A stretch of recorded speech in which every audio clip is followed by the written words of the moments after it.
So the hard truth is trading isn't for everyone.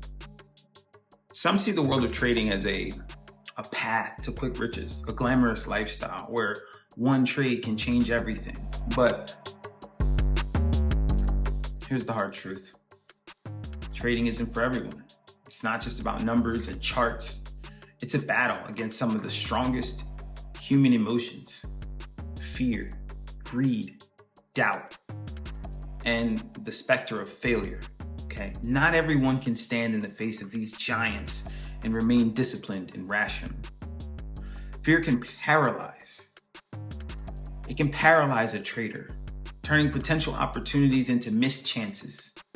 Greed leads to reckless decisions, chasing after losses, over-leveraging.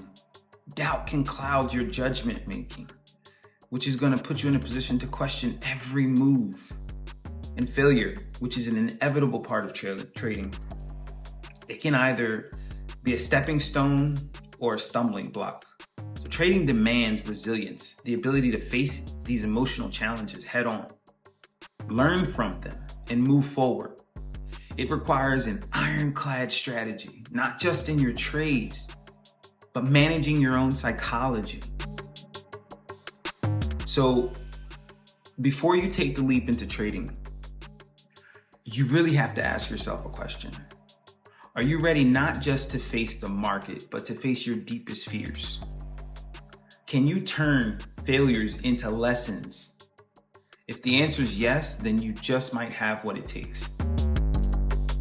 But if the answer is no, just look the other way.